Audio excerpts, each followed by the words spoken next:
오늘 빌립보서 4장 4절에 말씀하시잖아요. 주 안에서 항상 기뻐하라. 다시 말한다. 다시 말하노니 기뻐하라. 여러분, 이 상황을, 사도 바울의 상황을 보면 기뻐할 상황이 전혀 아니에요.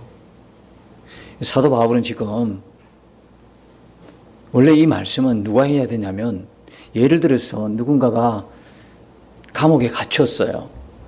어떤 일이든 간에 감옥에 갇혔다 그러면 위로하러 가야 되잖아. 가면서 실망하지 마. 하나님 너와 함께 하시는 거야. 놀라지 말고 두려워하지 말아라. 하나님이 너와 함께 하신다. 그러면서 기뻐하라. 내가 다시 말할게. 이 속에 있어도 하나님이 함께 하시니까 기뻐하라. 이렇게 해야 정상이잖아요. 근데 이 말씀은요, 감옥에 있는 사도 바울이 빌립보 교인들에게, 밖에 있는 빌립보 교인들에게 하신 말씀이에요. 바뀌었어요. 아니, 지금 감옥에 갇혀 있는 사람이 오히려 안 갇힌 사람 보고 기뻐하라는 거예요. 주 안에서. 주 안에서 기뻐하라. 다시 말하노니 기뻐하라. 이상하지 않습니까? 이상하지 않아요? 몸은 비록 갇혔지만 그 영혼은 주 안에서 너무나 행복하게 자유한 거예요. 몸은 안 갇혔어. 그 영혼이 갇힌 자들이 얼마나 많은지 몰라요. 영혼이 지금도 어둠 속에 있어요. 영혼이 지금 기뻐하지 못하는 자가 있어요. 영혼이 지금 말할 수 없는 아픔과 고통 속에 갇혀서 더 이상 기뻐하지 못하는 거예요. 여러분들, 사도 바울이 이렇게 말씀하셨을까요? 왜 그렇죠? 함께 하시는 주님 때문에, 함께 하시는 주님 때문에 이런 말씀을 하시는 거예요. 여러분, 주님은요, 우리가 어디 있든 간에, 어디 가든 간에 그 어떤 환경 속에서도 함께 하시는 주님이시잖아요. 그것이 감옥일지라도, 그죠? 그것이 감옥일지라도 여기에 눈을 뜨니까 사도 바울이 이런 말씀으로 오히려 빌립보 교인들을, 목자를 잃은, 그죠? 리더를 잃어버린 슬픔 가운데 있는 빌립보 교인들에게 기뻐라. 다시 말하니 기뻐라. 이 말을 한 말씀을 하면 항상 기뻐하라는 거예요. 어디서 많이 듣던 이야기죠? 데살로니가전서 5장에 보니까 뭐라고 그래요? 항상 기뻐하라 그러잖아요. 범사에 감사하라. 쉬지 말고 기도하라. 항상 기뻐하라. 항상 우리가 기뻐할 수 있는 이유는 뭐냐면, 우리의 가장 큰 기쁨이시고 항상 기뻐할 수 있는 이유는 바로 우리 안에 계신 예수님이에요. 예수님 때문에 어떤 형편과 사정과 관계없이 기뻐하는 거예요. 여러분, 오늘 오전에도 말씀 보셨잖아요. 예수님께서 12제자를 부르시잖아요. 부르신 목적 3가지 쭉 말씀하시죠. 첫 번째, 함께 있게 하시라고. 두 번째, 전도도 하게 하시고. 세 번째, 귀신 쫓는 권능을 주시기 위해서. 어떤 게 마음에 쏙 드나요? 이 3가지 중에 어떤 게 마음에 들어요? 귀신 내쫓는 권능을 갖고 싶어요? 그 권세와 능력으로 모든 사람이 나를 주목해 보도록, 모든 사람이 이야 정말 대단하다 우리 목사님, 예수 그리스도의 이름으로 야 귀신을 내쫓고 모든 사람이 병을 고치고, 그러면 저는 망하는 거예요. 그렇게 되면 망하는 거예요. 나를 주목하면 안 돼요. 사람을 주목하면 안 돼. 목사를 주목하면 안 되고 주님이 바라보아줘야 되는 거예요. 그게 바른 거예요. 사람이 사람을 끌도록 속이고 유혹하고 현혹하면 그게 바로 맹인이 맹인을 인도하는 거나 같아요. 똑같아요. 여러분들은 여러분 앞에 서 있는, 물론 저를 주목하지 않겠지만 저를 주목하면 안 돼. 저를 통해서 말씀하시는 주님을 바라봐야 되는 거예요. 나에게 어떤 말씀을 주실 것인가. 오늘도 보세요. 마가복음 3장에 예수님 제자 부르시는 그 상황을 보면서 그걸 나에게 적용이 돼야 되는 거예요. 예수님이 12제자 부를 때 제대로 되고 온전하고 성한 제자가 어디 있어요? 다 뭡니까? 다 주님 배반하고 배신하고 거역하고 그랬던 그 사람들이 누구예요? 우리다 말이에요. 오늘 우리가 어떻게 너희 내 제자가 되지 못한다 말씀하실 때에 우리로서는 정말 억장이 무너지죠. 나는 도무지 그런 사람이 아니니까. 우린 그래도 일말의 양심이 있었어.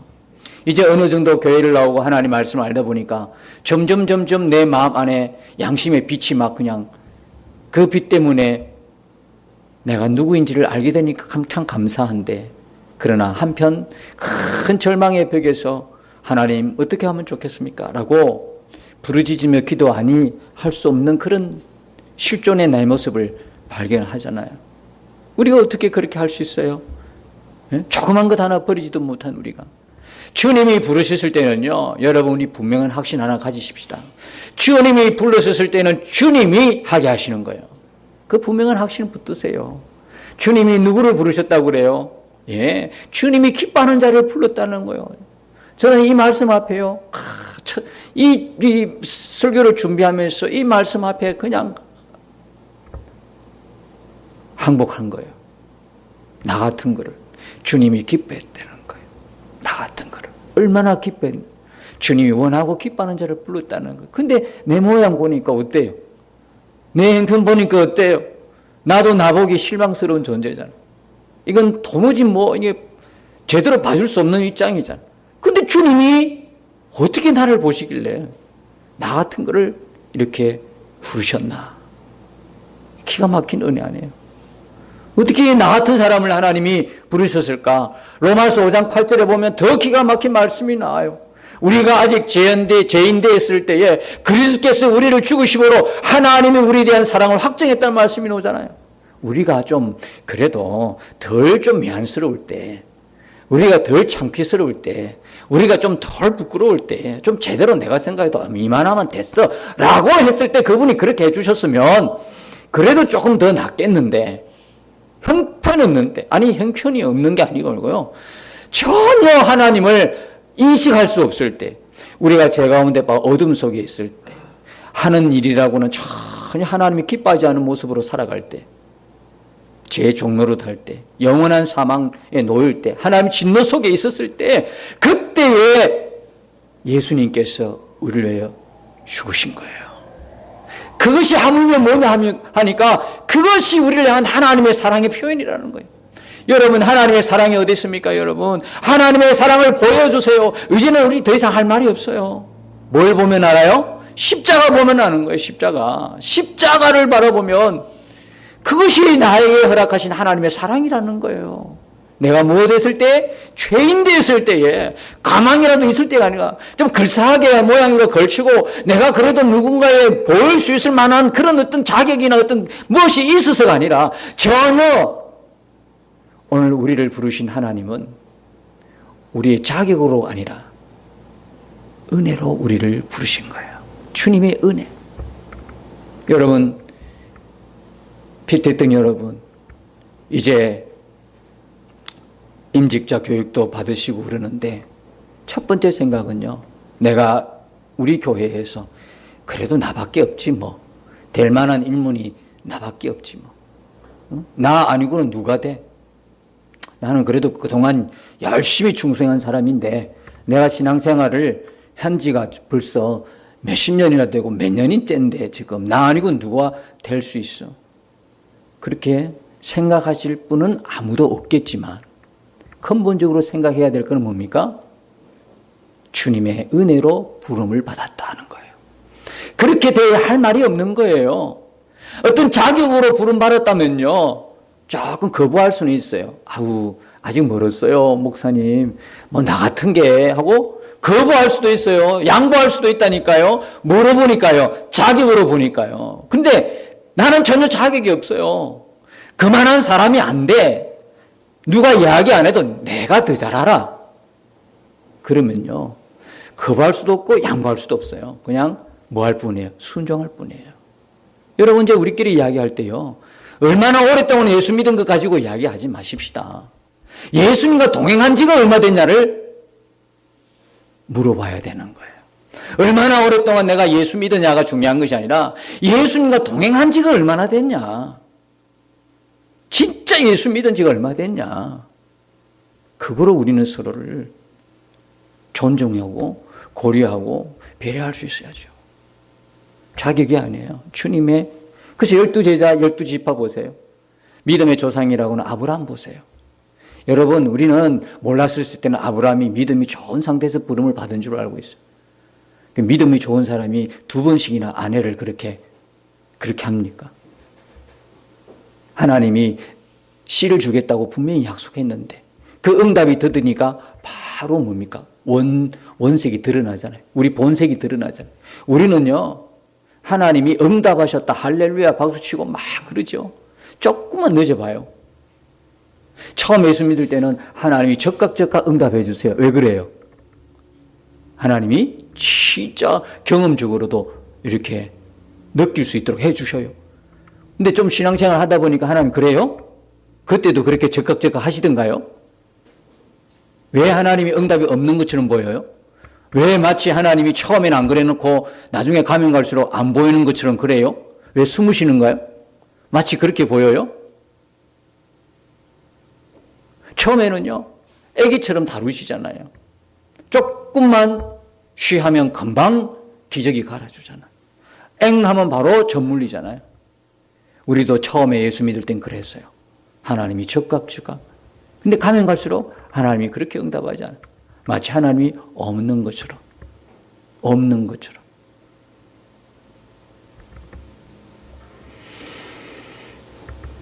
우리를 하나님께서 좀 믿음의 사람으로 다뤄가시는데요.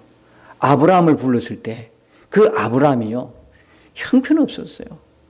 하나님이 분명히 씨를 주겠다고 했는데 바로 뭡니까? 본성이 드러나잖아요. 조금만 응답이 없으니까. 우리도 응답 없으면요, 우리가 할 대로 벌떡 일어나고 우리 마음대로 해버립니다. 그게 직성이 풀리는 것 같아요. 속이 시원해. 그냥 그대로 내 하고 싶은 대로 해버려. 그냥 그래서요, 뭡니까? 아브라함도 그랬다는 거 아니겠습니까? 하갈을 통해서 낳은 자식이 누구예요? 이스마엘이잖아요. 근데 하나님이 주시기로 한 시간이잖아요.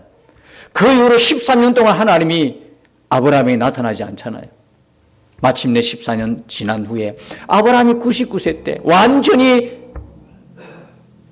사라의 경수가 다 끊어졌었을 때 없는 것이 있는 것처럼 생명 없던 곳에서 생명을 잉태하시는 하나님, 그때 비로 태어나는 이삭이잖아요. 여러분, 우리가 믿음의 조상요, 그거 알고 보면 아브라함이 믿음이 좋았어가 아니라 아브라함은 전혀 공로 없어요. 아브라함은 전혀 믿음 없어요. 누가 하셨어요? 하나님이 하신 거예요.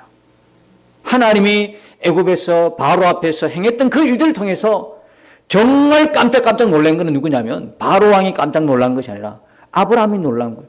그런 과정에서 나타난 하나님의 역사를 보면서 믿음이 조금씩 생기기 시작한 거예요. 우리도 마찬가지예요. 우리가 예수 믿어 처음에 믿을 때 하나님이 적당 응답해 주시고 할렐루야 참 신났죠. 근데 가면 갈수록 하나님의 응답이 더드니까 내 속에서 내가 하고 싶은 내 마음에 죽지 않은 이 자아로 그것이 하나님 위한 일인 줄 알고 얼마나 착각하며 실수와 오해 속에서 지나왔는지요. 그러나 그 과정 속에서 정말 내가 감당하기 힘든 그런 사건과 그런 문제 앞에 하나님이 보여주신 하나님의 현존하심, 하나님의 살아계신 그 역사를 이제는 경험하면서 조금씩 뭡니까? 믿음이 자라나기 시작한 거예요. 그리고 오늘에 이르긴 거예요. 누가 하신 거예요? 하나님이 하신 거예요. 여러분, 우리를 부르셨으면 부르신 하나님이 우리를 책임져 주셔요. 그 아들까지 아낌없이 주신 분이 그 아들과 함께 무엇을 아끼겠습니까? 걱정하지 마세요. 걱정하지 마셔요. 주님이 하셔요. 능히 내 제자가 되지 못하여 억장이 무너지죠. 나는 그쪽에 속한 부류가 아니니까 어떻게 이 일을. 그러면 그건 우리가 생각할 때 그래요. 우리가 그것을 보면 우리로서는 안 돼요. 우리의 노력과 공로가 아니니까. 그러나 주님을 보면 되는 거예요. 주님이 그렇게 하시는 거예요. 12제자 불러놓고 보면 정말 한숨 놓으죠. 탄식 놓아요. 제대로 주님의 뜻을 제대로 알아서 제때 눈치채고 하는 제자가 있습니까? 그렇게 3년 동안 동거동락했는데 돌아온 것은 배신이다. 제대로 성한 제자가 없었어요. 그러나 어떻게 됐어요? 예수님께서 한 가지 부탁하시잖아요. 나와 함께 하기 위함이니라. 예수님과 함께하는 그게 비밀이에요. 예수님과 함께하는 것이 그렇게 사람을 만들어가는 거예요. 믿음의 사람으로, 온전한 믿음의 사람으로 만들어가는 비결이 뭐냐면 예수님과 함께하는 거예요. 여러분, 직분 이제 그 하나님 앞에서 받으시는 여러분, 정말 중요한 거는요, 여러분들이 뭘 하셔야 되냐면 성경 공부 더 하는 게 아니에요. 여러분이 제자 훈련 더 하는 게 아니에요. 그래서 거기에 대한 참 저의 고민은 있어요. 왜냐하면 예전에 제자 훈련 성경 공부를 다 했기 때문에. 그러나 그것이 과목처럼 뭘 떼고 뭘 떼면 뭘 자격을 준다, 그런 게 아니잖아요 지금. 우리에게 유일한 한 가지는 뭐냐면 예수님과 동행이잖아요. 이게 분명한 실제가 되는 게 비로소 자격이라면 자격이라 그럴까요? 정말 우리가 바라는 건 뭡니까? 어떤 직분의 문제가 아니라 예수님과, 어느 직분에 있든 예수님과 늘 함께 매일매일 동행하는 일 아니겠습니까? 그 일만 될 수만 있다면 직분이 무슨 상관이 있겠습니까? 제가 계속해서 직분자 교육을 해 나갈 때 가장 중요한 거는, 가장 첫 번째는 뭐냐면 예수님과 여러분이 늘 함께 있는 삶을 살아가시는 겁니다. 예수님과 함께하는 삶이요. 사도 바울이 감옥에서 오히려 감옥에 갇히지 않은 빌보 교인에게 주 안에서 기뻐하라, 다시 말하노니 기뻐하라 말씀할 수 있었던 것은 사도 바울이 감옥에 있으면서도 늘 함께 하시는 주님과 동행했기 때문에 그런 거예요. 정말 놀라운 비밀이 여기 있어요. 주님 왜 부르셨습니까? 일 시키는 거 절대 아닙니다. 여러분, 이 부분들에 대해서는 여러분이 키가 따갑게 들으셨어요. 그죠? 교회에 와서 일이 문제가 아니에요. 사명 이전에 소명이고, 소명에 대한 분명한 확신과 믿음이 있는 자에게 하나님이 사명을 주시는 거예요. 일할 생각이 아니라. 심지어는요, 전도도요, 전도 있기 전에 먼저 뭐가 있어요? 주님과 함께 하는 게 문제가 돼야 돼. 아니, 전도자가 주님과 동행하는 건 몰라. 살아계신 예수님을 증거하라고 보내놨더니 살아계신 예수님이 아니라 성경 속에 있는 예수님에 대한 이야기만 하고 오더라는 거예요. 그렇게만 해도 얼마나 다행이에요. 자기 이야기 안 해서 다행이죠. 예수님을 만나고 예수님과 동행하는 자만이 전도에서 살아계신 예수님을 그의 삶을 통해서 보여주는 것이지, 말로 우리가 어떻게 설득하겠습니까? 이 전도가 무엇이라는 거에 대해서는 다음에 기회 있을 때 한번 말씀드렸으면 좋겠어요. 전도는 단순하게 나가서 전도지 나눠주고 예수 믿으세요, 예수 믿고 천국까지, 이게 아니에요. 지금 그들은, 우리의 전도 대상인 그들은 어디에 속한 자입니까? 공중근세 잡힌 자에 속한 자들입니다. 사단 마귀의 종로로, 죄의 종로로 다는 자예요. 그들에게 전도지 나눠주면서 이게 될까요? 그래서 진정한 전도의 의미는 뭐냐면 그들에게 이루어진 그 공중근세 잡은 자의 세력을 물리치고 하나님의 나라가 그들에게 임한 것을 알려주는 거예요. 그게 귀신을 내쫓는 거예요.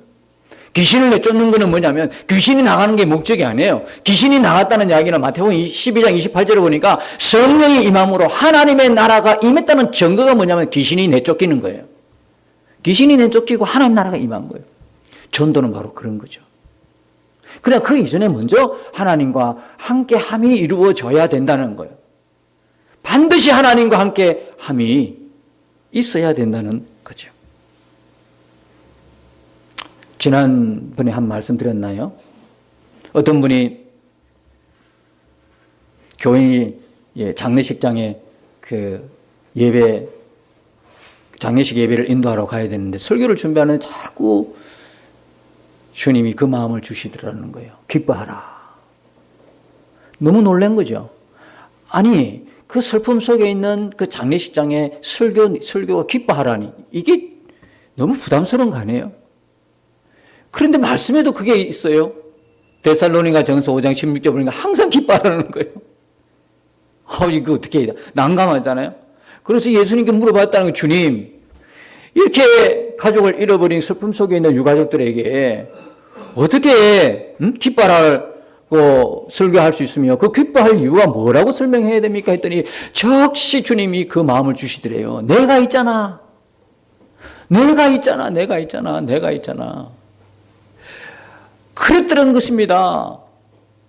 그 가족을 잃어버린 그 슬픔에 빠진 그 유족들 가운데에 주님이 함께 계셨더라는 거죠. 그 슬픔 속에서도 주님이 함께하고 계셨다는 거예요. 여러분, 영원히 함께하고 싶은 가족들이라도 언젠가는 다 그죠? 헤어지잖아. 그 이별 앞에 우리 모두가 있잖아요. 그 죽음의 문턱에 딱 들었을 때 아무리 사랑하는 가족이라도 함께할 수 있는 사람은 이 세상에 아무도 없어요. 같이 따라갈 수도 없어요. 그러나 주님은 모든 사람이 다 떠나도 떠나지 않고 유일하게 함께 하시는 분이 바로 우리 주님이세요. 유족들만 그런 것이 아니라 고인에게도 마찬가지예요. 고인이 죽음의 문턱에 이제 딱 들어섰을 때 사랑하는 가족 따라올 수도 없어요. 그러나 그 가운데서 여전히 함께 해주신 분은 누구예요? 바로 우리 주님이신 거예요. 이 사실 하나로도 우리가 분명히 안다면 유족들이 기뻐하지 않겠어요? 그냥 아무도 없는 곳에 홀로 보냈다고 생각하니까 한없이 슬픈 거예요. 여러분, 더욱이 우리 믿는 사람은요, 그가 천국에 갔다는 확신이 없을 때 얼마나 슬프겠어요. 그러나 그 슬픈 헤어지는 그 슬픈 가운데서도 이분이 분명히 천국 가셨다고 하는 분명한 확신과 믿음이 있을 때 우리는 그 가운데서도 웃을 수 있잖아. 기뻐할 수 있잖아. 그런데 남은 유족들에도 함께 하시는 그 주님이 고인에게도 영원토록 함께 하시고 손 붙들고 천국 문으로 들어가셨다고 하는 그 메시지, 그 믿음 하나로 우리는 충분히 기뻐할 수 있는 것 아니겠어요? 그래서 여러분, 장례식장에도 기뻐하라는 설교가 제대로 된 설교인 것 같아요.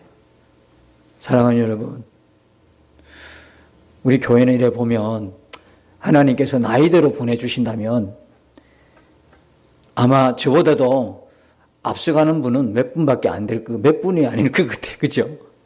그 설교 속에서 저는 기뻐하라는 설교를 하고 싶어요. 미리 예고하는데. 우리 이 땅에 있으면서 천국을 함께 더불어 사는 자라요. 사는 것과 죽는 것이 별 차이 없을 만큼. 그잖아요. 그죠? 천국의 삶을 미리미리 이렇게 준비하고 예배하고 살아가는 우리로서 그 장례식장의 그 어둡고 슬픈 분위기보다는 이제 천국 환송잔치, 천국을 보내드린 거잖아, 우리가. 함께 신앙 체험해서. 그러면서 제가 가서 설교를 뭡니까? 기뻐하라는 설교를 할 것 같아요. 괜찮죠? 그죠? 기뻐하라. 기뻐하라. 근데 더불어서 우리 교회가 이제 제가 보낼 분은 얼마 안 되지만, 제가 먼저 나이적으로 보면, 순서대로 보면 가야 되기 때문에, 역시 저를 보내줄 때도 역시 기뻐하라는 이 설교가 딱 좋은 것 같아. 우리 모두에게 함께 하시는 주님 때문에. 함께 하시는 주님 때문에 우리는 기뻐할 수밖에 없는 이유를 갖고 사는 사람들인 거예요. 우리가 사랑하는 가족과 사별하는 순간에도 기뻐할 이유가 있는 사람이에요. 왜요? 우리와 함께 하시는 주 예수님 때문에. 예수님이 우리에게 항상 기뻐할 이유고 항상 가장 크게 기뻐할 이유는 바로 예수 그리스도예요. 여러분, 기뻐할 이유가 분명히 있는데 기뻐하지 않으면 소중한 것을 다 잃어버리고 나중에야 아하, 이게 그랬었구나를 알게 되는 거예요. 여러분, 문제만을 쳐다보면 슬퍼요. 그럼 주님을 보면 기뻐요. 여러분, 형편을 보면 낙심해요. 주님 바라보면 어때요? 기뻐요. 좌절했다가도 주님 바라보면 기뻐요. 우리가 살아있는 신앙, 바로 주님을 바라보는 것. 주님을 눈앞에 보는 것처럼 바라보는 것, 의식하는 것. 항상 예수님 바라보는 것. 이게 우리가 항상 기뻐하고 범사에 감사하는 이유가 되는 거예요. 여러분, 이제는 어떤 환경, 어떤 형편, 어떤 문제, 나는 안 돼요. 이렇게 말 못하는 거예요. 목사님도 내 입장 내보세요. 이제 그런 말 하면 안 되는 거예요. 어느 입장, 어느 형편 상관없어요. 어떤 형편과 어떤 사정 때문에 기뻐하고 할 이유가 우리에게 있는 것이 아니라 우리에게 어떤 형편이든지 우리와 함께 계시는 예수님 때문에 우리는 기뻐하고 감사하는 사람이기 때문에 그런 거예요. 항상 그런 거예요. 그래서 주 안에 있는 사람은요, 벌써부터 생각이 다 다른 사람이에요. 세상 사람과 너무너무 다르죠. 여러분, 우리가 항상 기뻐하고 항상 감사할 이유는요, 문제만 바라보지 말고 누구를 바라보라는 이야기예요? 예수님 바라보라는 거예요. 예수님 바라보라는 거예요. 우리의 십자가 바라보면 하나님의 사랑을, 나를 향한 하나님의 사랑을 볼 수 있듯이 지금 내 안에 계신 그 주님이 분명히 우리가 바라보고 동행하면 어떤 환경이나 어떤 상황이나 어떤 처지에 있어도 우리는 주님 때문에 기뻐할 수 있는 사람, 항상 감사할 수 있는 사람인 것이죠. 사도 바울이 주 안에서 기뻐하라, 다시 말하오니 기뻐하라. 그 말하는 비결이 바로 자신과 항상 함께 계셨던 예수님이 분명했기 때문에, 바라보았기 때문에 그렇다는 이야기예요. 여러분이 주님 앞에 나왔을 때 오늘 여러분들에게 무엇을 줄까? 내가 너에게 뭘 줄까? 건강을 줄까? 재물을 줄까? 소원을 성취해 줄까? 하면 여러분의 대답은 뭐예요? 아니요, 주님. 주님 한 분으로 충분합니다. 그렇게 말씀드리면 줬다가 뺏어갈까요? 줄라다가 다시 예수님이 주머니 열까요? 여러분 어때요? 어떤 분이 그 이야기를 하더라고요. 매일 이제 아이를 위해서 축복 기도 하나 봐요. 이렇게 자기 전에. 오늘도 엄마의 기도가 필요하지? 그랬더니 아이가 그러더라는 거예요. 아니요, 엄마. 나는 엄마가 필요해요. 나 혼자라도 기도는 할 수 있는데 엄마는 내가 만들지 못하잖아요. 나는 엄마가 필요하고 엄마만으로 충분해요. 여러분, 우리가 예수님 앞에 너 소원이 뭐야? 뭘 내가 필요로 하니? 내가 줄까? 그러면 뭐라고 대답하는 거예요? 예, 예수님 1번 뭐뭐 필요해. 2번 뭐뭐 필요해. 품목을 쫙 나열해서 예수님께 드리는 것도 물론 필요하겠지만, 그러나 우리가 예수님, 나와 함께 계시는 예수님, 우리 안에 이미 오신 그 예수님에게 분명한 믿음의 눈을 열었다면 우리는 아무것도 없어도, 아무것 주시지 않아도 이미 충분한 은혜가 우리 가운데 임했음을 믿는 사람 아닙니까? 그러면 우리의 고백은 아니요, 주님. 주님만으로 충분합니다. 주님 한 분으로 충분합니다.